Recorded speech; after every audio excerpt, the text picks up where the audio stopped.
Three Men in a Boat. By Jerome K. Jerome. Chapter 1. Three Invalids.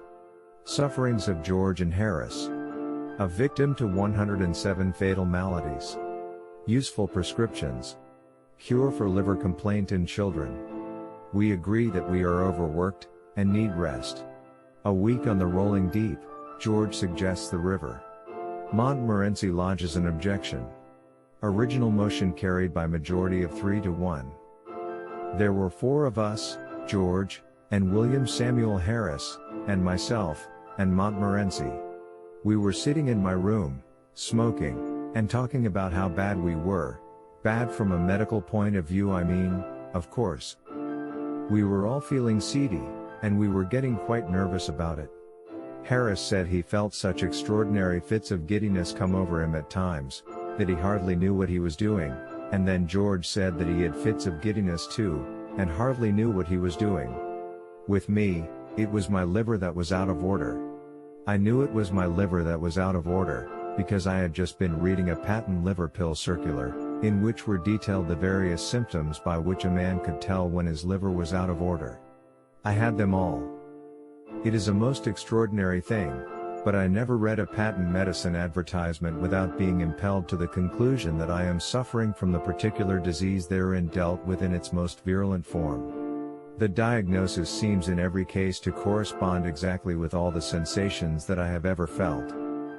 I remember going to the British Museum one day to read up the treatment for some slight ailment of which I had a touch, hay fever, I fancy it was. I got down the book, and read all I came to read, and then, in an unthinking moment, I idly turned the leaves, and began to indolently study diseases, generally. I forget which was the first distemper I plunged into, some fearful, devastating scourge, I know, and, before I had glanced half down the list of premonitory symptoms, it was borne in upon me that I had fairly got it. I sat for a while, frozen with horror, and then, in the listlessness of despair, I again turned over the pages. I came to typhoid fever, read the symptoms, discovered that I had typhoid fever, must have had it for months without knowing it, wondered what else I had got, turned up St. Vitus's dance, found, as I expected, that I had that too, began to get interested in my case, and determined to sift it to the bottom, and so started alphabetically, read up ague, and learnt that I was sickening for it, and that the acute stage would commence in about another fortnight.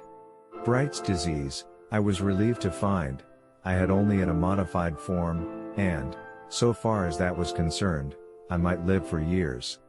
Cholera I had, with severe complications, and diphtheria I seemed to have been born with. I plodded conscientiously through the 26 letters, and the only malady I could conclude I had not got was housemaid's knee. I felt rather hurt about this at first, it seemed somehow to be a sort of slight. Why hadn't I got housemaid's knee? Why this invidious reservation? After a while, however, less grasping feelings prevailed. I reflected that I had every other known malady in the pharmacology, and I grew less selfish, and determined to do without housemaid's knee. Gout, in its most malignant stage, it would appear, had seized me without my being aware of it, and zymosis I had evidently been suffering with from boyhood. There were no more diseases after zymosis, so I concluded there was nothing else the matter with me. I sat and pondered. I thought what an interesting case I must be from a medical point of view, what an acquisition I should be to a class. Students would have no need to walk the hospitals, if they had me. I was a hospital in myself. All they need do would be to walk round me, and, after that, take their diploma. Then I wondered how long I had to live. I tried to examine myself. I felt my pulse. I could not at first feel any pulse at all. Then, all of a sudden, it seemed to start off. I pulled out my watch and timed it. I made it 147 to the minute. I tried to feel my heart. I could not feel my heart. It had stopped beating. I have since been induced to come to the opinion that it must have been there all the time, and must have been beating, but I cannot account for it.